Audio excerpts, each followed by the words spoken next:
¿Qué tal? ¿Cómo están? Qué gusto nuevamente el que usted esté con nosotros aquí en su programa Reporte Jalisco. Hoy vamos a tener una entrevista muy interesante, muy importante, con un personaje que siempre se ha distinguido en las cuestiones de seguridad, también en las cuestiones legislativas a nivel nacional. Y solamente me resta presentarle a usted a quien es nuestro invitado el día de hoy. Me da muchísimo gusto el que haya aceptado usted esta entrevista, el licenciado Tomás Coronado. Encantado, de veras, como siempre, aquí me reciben como en mi casa y el día que ustedes gusten, vuelvo a regresar las veces que ustedes deseen también. ¿Cómo ha estado? ¿No extraña las actividades públicas? Pues sí, pero creo que se debe de subsanar aquella actividad con otras y que están dentro del mismo contexto de lo que siempre hemos pugnado y hemos trabajado. Una, lo que es, hoy por hoy tenemos un despacho, un corporativo en donde estamos viendo temas fiscales para efectos de, no nomás tema fiscal, sino también de temas de anticorrupción, que es la, como dicen por ahí, la moda. Y estamos trabajando también para hacer proyectos para transparentar muchos procesos que se llevan en los gobiernos municipales, estatales y federales. Esta ley de anticorrupción acaba de entrar prácticamente al gobierno. ¿Usted cómo lo ve? ¿Cuál es el objetivo? Bueno, nosotros estamos viendo precisamente haciendo estudios en el despacho precisamente para ver todas las aristas que tiene este tipo de leyes. Uno, lo que es muy importante es la transparencia. Ver a un funcionario que ingresa a una función pública y cuando concluye, qué es lo que tiene, qué es lo que tenía y qué es lo que tiene, y si realmente coincide con sus ingresos y egresos, y ver por donde quiera se ve que hay, como dicen por ahí, noticias de corrupción, de que entran los funcionarios y salen que cometieron ciertos actos que afectan a la sociedad, y eso como consecuencia afecta a la política también. Entonces ya al ser funcionario público, ser diputado, ya ahorita se etiqueta como algo de vergüenza, y yo creo que no. Yo creo que tenemos que buscar dignificar la función pública. Muchos piensan que el ser funcionarios públicos es llegar a hacer dinero y retirarse y vivir una vida llena de lujos, y creo que no. El servicio público es muy diferente a esa óptica. El servicio público es entrega. Yo se los digo por experiencia propia. Yo 18 años he sido funcionario público y en todas las actividades de funcionario público he concluido de principio a fin, que hoy por hoy veo que entra uno, bueno, casi por lo regular pasa eso, que entran funcionarios, ven otros proyectos y le brincan. Creo que los ciudadanos ya se cansan de ver funcionarios chapulines que entran en una función y no concluyen su gestión. Hay muchas oportunidades, se los digo, porque antes de terminar una gestión viene el tema de elecciones y muchos dejan la responsabilidad y creo que no se vale. La gente quiere funcionarios de tiempo completo y el ser funcionarios públicos es un orgullo y aparte es una satisfacción. Cuando quiere uno hacer dinero hay que hacerlo en la vida privada, con negocio propio, con recursos de uno, y si va uno a arriesgar recursos, que sean los de uno, porque muchos arriesgan y hacen obras, hacen muchas actividades que a la postre pues afectan porque pues ahí vienen los moches, pues cada ratito escuchamos ese tipo de situaciones de funcionarios en activo y exfuncionarios que de una u otra forma tuvieron ciertas irregularidades en su función, y creo que el ser funcionario público debe ser una satisfacción, entrega total, y posteriormente, si quieren hacer dinero, pues no meterse a ser funcionario público, sino ver en la vida personal, en la vida privada, ver y hacer negocios cuando así lo amerite su función que desarrolla. ¿Cuáles son los candados que ahora ha implementado el gobierno? Bueno, hay una ley de 3 de 3, son declaraciones. No se nos olvide que esto es una partecita de todo un esquema para determinar si quien está declarando correctamente. Ya hay mecanismos, por ejemplo, hay una unidad de inteligencia financiera en la Secretaría de Hacienda, en donde ellos hacen las investigaciones respecto a los ingresos y egresos de los funcionarios, de los empresarios, tanto en el tema de registros, de registrados como personas fiscales o personas morales, y ven, y se puede, esa unidad de inteligencia financiera hace investigaciones de actos de corrupción, desde el momento en que ya hay una transparencia total y tienen los elementos para poder hacer una investigación muy fácil. Yo cuando estuve trabajando como procurador, tenemos bases de datos para hacer investigaciones. Obviamente esas bases de datos hoy por hoy se han ampliado, ya se tiene base de datos de todo, o sea, prácticamente se puede hacer una investigación y se puede identificar plenamente qué es una persona y qué es lo que tiene y qué ha hecho y qué no ha hecho. Ahora, ¿cómo procede el gobierno? ¿Cómo procede esta unidad de inteligencia? ¿Incauta los bienes? Sí. ¿Bloquea las cuentas? ¿Cuál es el mecanismo? Lo que estamos haciendo ahorita nosotros en la vía profesional es precisamente hacer encuentros, congresos. Tenemos por organizar en este próximo mes el segundo Congreso Nacional de Prevención en Lavado de Dinero y Anticorrupción, que es precisamente el estudio para que las personas sepan precisamente esa pregunta tan importante que me acabas de hacer, sepan cuáles son las posibilidades de que alguien que esté cometiendo algún desvío, o sea, que esté utilizando recursos de procedencia ilícita o que esté lavando dinero, que esté haciendo actos ilegales que anteriormente no eran detectables y ahora son muy fáciles de detectar porque lo que comento, los instrumentos de transparencia y de base de datos puede llegar a que la autoridad pueda detectar quiénes están cometiendo esos actos ilícitos. Por eso nosotros nos hemos enfocado a apoyar a tanto empresarios como a personas físicas y morales que están registrados y que en forma general tratar de buscar una base para que ellos por lo menos tengan una mínimo conocimiento de lo que pueden caer si cometen actos irregulares. Y te puedo dar ejemplos, por ejemplo, ejemplos como una empresa, por ejemplo, que compra facturas para hacer declaraciones y evitar el pago. Bueno, ya está penalizado, ya hay un dinero de procedencia ilícita cuando no se pague el impuesto correspondiente. Ya hay una base de datos y también la posibilidad de que cuando se solicite información, los notarios, por ejemplo, todas las operaciones que haga, tiene que informar cuando ve algo irregular.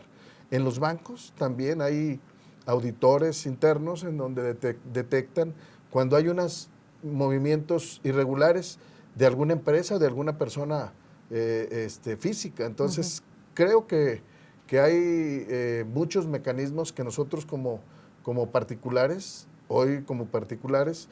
seguir haciendo la labor social. En este sentido, nosotros hacemos esos congresos para informar e invitar a quienes están en el movimiento, por ejemplo, de unidad de inteligencia financiera, vienen personas a explicarles a contadores, a abogados fiscalistas o abogados que tienen alguna actividad penal o empresarios o exfuncionarios y funcionarios, porque también los funcionarios que están actualmente deben de saber cuando hacen algún acto que también puede ser detectados desde el momento que andan viajando y si reciben recursos en el efectivo y empiezan a manejar, también dejan huella. Yo siempre he dicho que no hay crimen perfecto. A ver, licenciado, ¿se ha tenido datos de cuántas denuncias se han presentado, cuántas personas han detenido o cuánto dinero han recuperado de estas acciones ilícitas? No, bueno, no, ese dato lo tiene obviamente oficialmente la Secretaría de Pero si de se Hacienda. recupera dinero. No, claro. O sea, en principio son bloqueos por parte de la autoridad, en este caso de la Secretaría de Hacienda, por medio de las unidades de inteligencia financiera, la unidad de inteligencia financiera. Se hace el bloqueo de las cuentas cuando se ven algo irregular, cuando se hace una investigación y se dice, a ver, esta persona o esta empresa está haciendo transferencias de las Islas Caimanes a México, o de Estados Unidos a México o al revés. Hay movimientos que parece que son ilícitos desde el momento en que hace depósitos y hace sus declaraciones y no coincide con las declaraciones y con el pago de impuestos que hace aquí y que lo que recibe, lo que tiene en su haber es demasiado. Entonces ahí es donde empieza a hacer la investigación y ahí entra el delito denominado delincuencia organizada, aparte de lavado de dinero.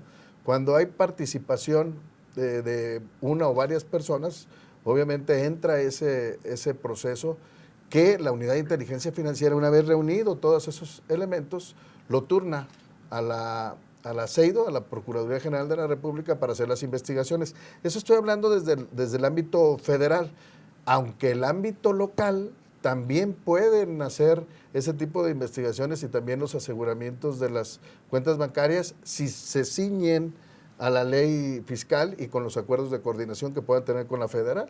Pero no necesariamente todos estos movimientos son lavado de dinero, o sea, puede ser una procedencia lícita.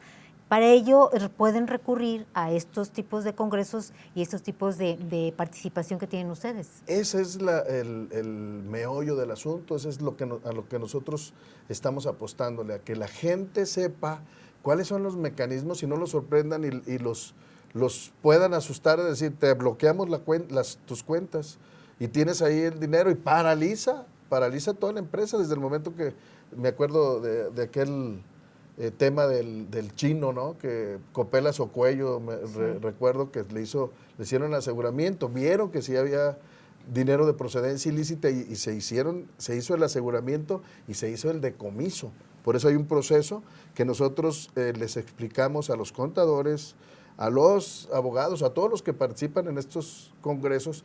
¿Por qué? Porque ahí intercambiamos puntos de vista jurídicos, intercambiamos muchos mecanismos que utilizan algunos malos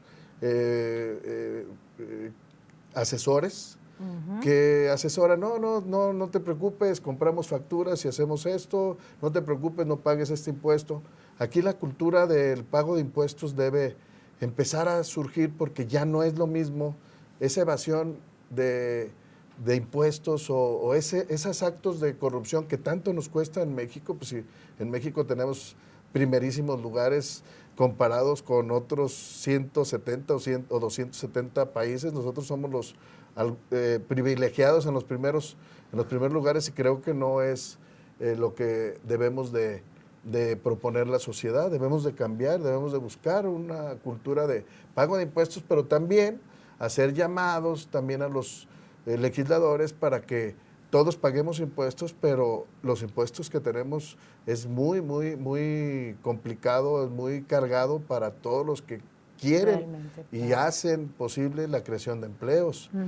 A ver, licenciado, entonces, no solamente es el contribuyente, sino también esta ley va en contra de los contadores. ¿Contra quién más? Va en contra de todos los que participen en un proceso, hasta la asesoría. Desde el momento que algún contribuyente o algún inculpado declare que está asesorado con X o Y y Z personas, son también responsables, corresponsables del delito de lavado de dinero o de algo que se les puede imputar, ya sea administrativo, ya sea penal. Por eso es la importancia de lo que nosotros hacemos, es prevenir que no caigan en ese tipo de actividades.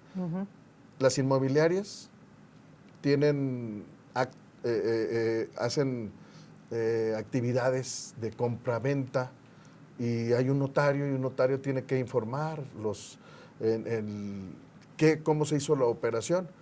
No puede aceptar y no está autorizado que pueda hacer una transacción de dinero en efectivo después de 560,000 pesos aproximadamente hacia arriba ya tiene que informar y no puede hacer una escritura si antes no se ve la procedencia y la asienta en un informe que da al registro público de la propiedad. Entonces, la unidad de inteligencia financiera tiene la posibilidad de revisar y de hacer revisiones, de revisar todas las operaciones inmobiliarias, todas las operaciones bancarias, todas las líneas aéreas, la posibilidad de poder ver en qué hoteles se hospedan aquella persona que está investigada, cuánto es el más o menos promedio lo que se gasta, y todo, por eso digo que no hay crimen perfecto, porque todo se queda una huella,